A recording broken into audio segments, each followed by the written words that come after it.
So we've had the news this morning that the government's launching a review of high-speed rail link HS2 with a go or no-go decision by the end of the year.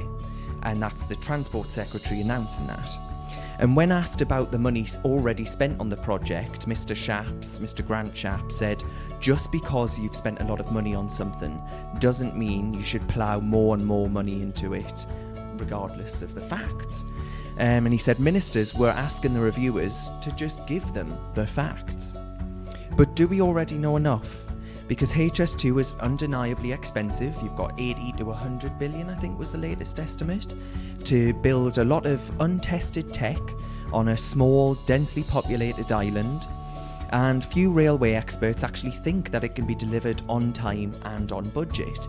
It bypasses smaller towns, for example, that are, in my opinion, in desperate need of better transport links. And management mishaps have been a massive feature of the HS2 project. But is it necessary? Because supporters of it argue that when HS2 is finished, 35,000 seats will be available every hour out of the capital. Triple the current level, and the project will free up existing lines for more services to other towns.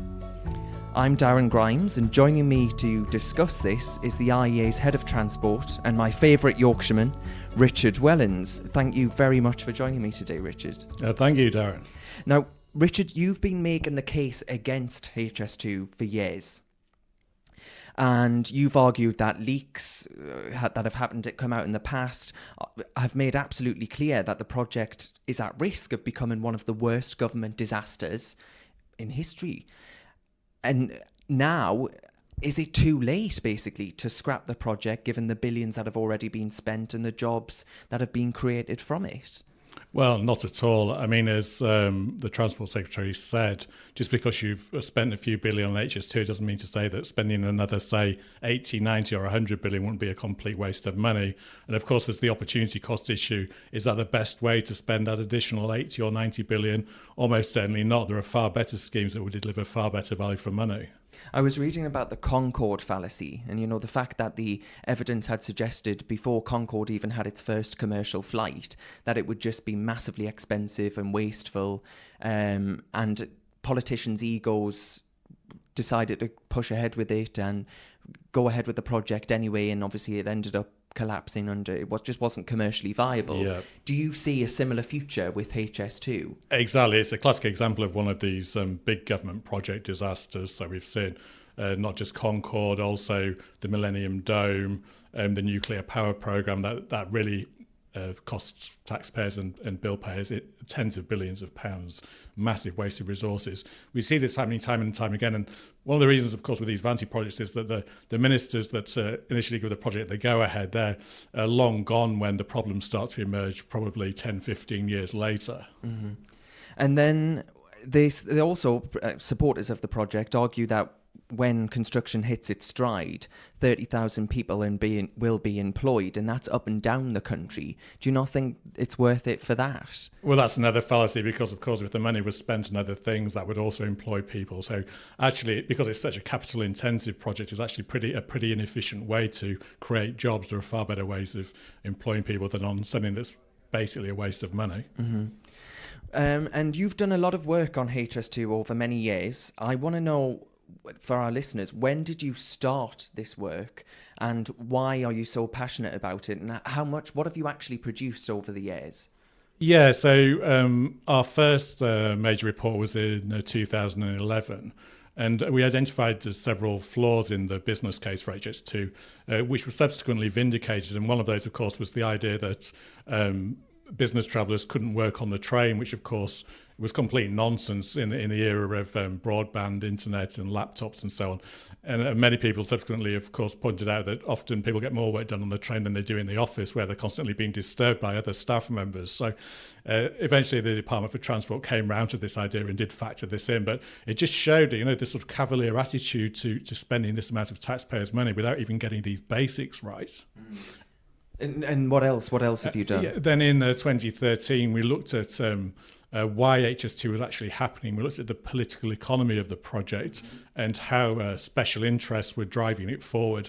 So you had this lobbying campaign that was being bankrolled, particularly by the high-speed train manufacturers themselves. So the contract for the trains is likely to be around 7 or 8 billion, so there are huge profits to be made.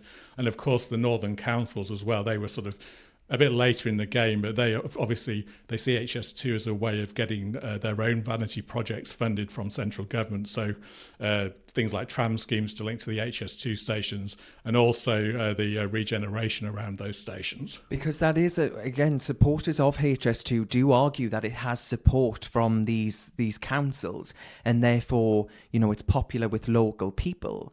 But that's not true, is it? It's not. It's very much a sort of top-down project. So if you look at the opinion polls, then HS2's are deeply unpopular with the public, with low levels of support. And that's true across the whole country. And if anything, it's more unpopular in the north of England than it is in London, which speaks volumes, really. Mm-hmm, absolutely. So what do you say to the argument then that we need HS2 to boost capacity? Well, it's been shown through various studies that there are far cheaper ways to increase capacity.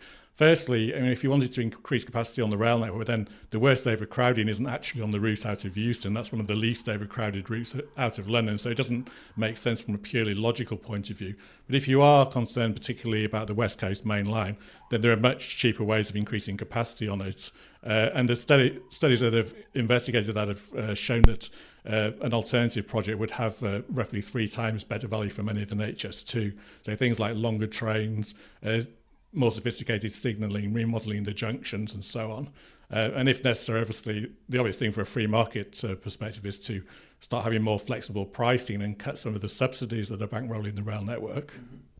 And then so you've sort of touched on it there, but what should we be focusing on instead? Because, in your work, in your reports, do you actually focus on future trends, which could be things like driverless cars, for example, hitting the market? And actually, should we instead be focusing on road capacity and not getting so hung up on this train line? Where do you sit on that? Well, I don't think we should be trying to pick winners looking 10, 20, 30 years in advance. You don't like an industrial strategy? No. And that's the problem with HS2. We're dealing with so many unknown unknowns. So we don't know what the impact of driverless cars is going to be. Already, lots of business travellers have shifted to video conferencing for routine meetings. So, for example, legal tribunals, that kind of thing can now be done through video conferencing. And really, the time savings for business travellers, that's absolutely crucial to HS2's business case. So if that's eliminated, then it really is in deep trouble, and you're not going to get the fare revenues either to try and defray the cost that taxpayers are facing. Mm-hmm. And then you've wrote about the evidence from other countries that suggests that high-speed rail schemes can drain economic activity from the regions to the capital city.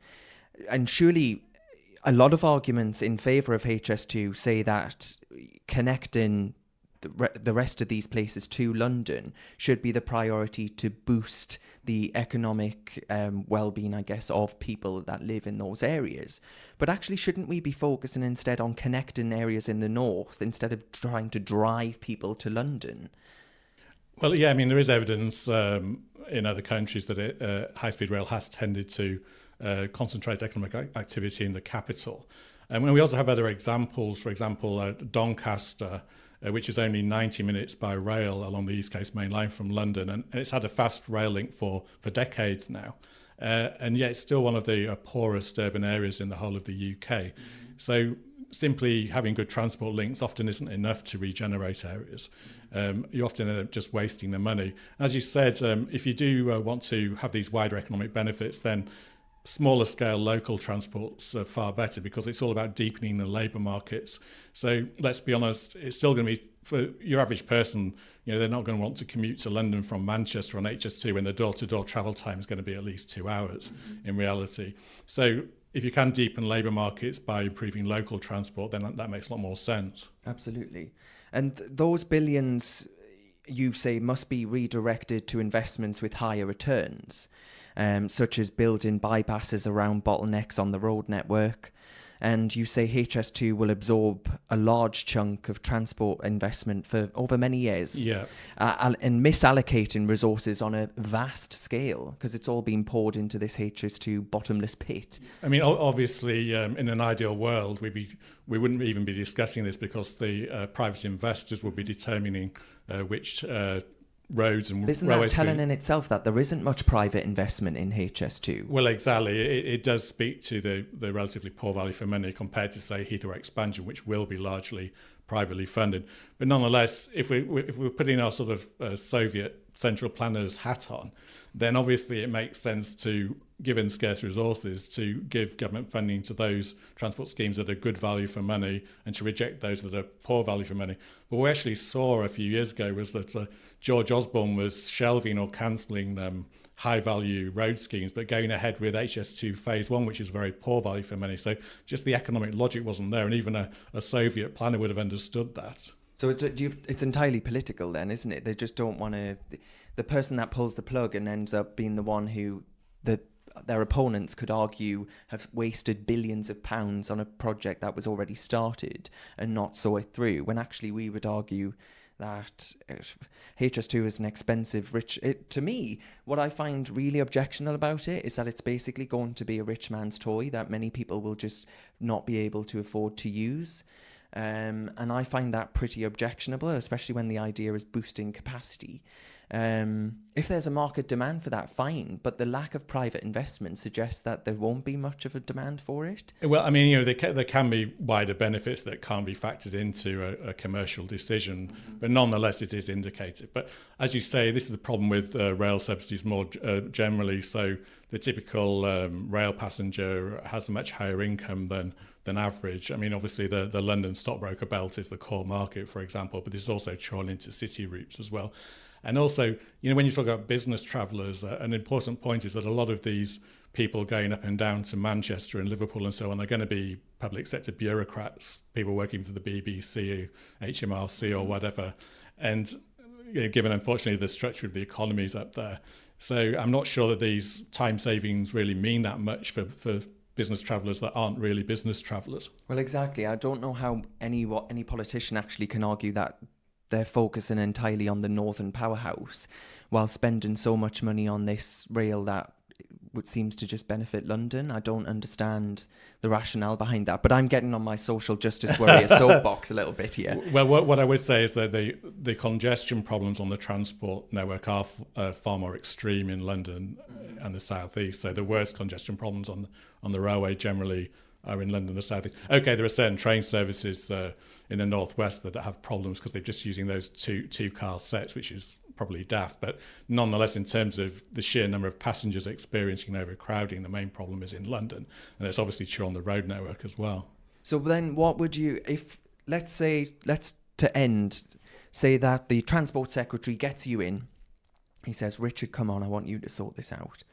And he says, explain to me in a minute why I should scrap HS2 and also what I should be doing instead. What would you say to him? Well, I mean, the Achilles heel of HS2 is opportunity cost. So this certainly isn't the best way for the government to be spending 80 billion plus on transport infrastructure. So if you wanted to increase capacity, you would invest elsewhere. If you wanted to deliver time savings, well, you could deliver much greater time savings from other investments. And if you wanted to regenerate the north, then you could focus on much smaller scale local schemes that could be delivered much more quickly. Beautifully put, Richard. Let's hope he gets you on the phone. Hopefully. Thank you very much. For more podcasts, films and reports, you can go to the IEA website at iea.org.uk. All of Richard's work on HS2 will be on there. And you can subscribe to this podcast on Apple Podcasts or wherever you get your podcasts.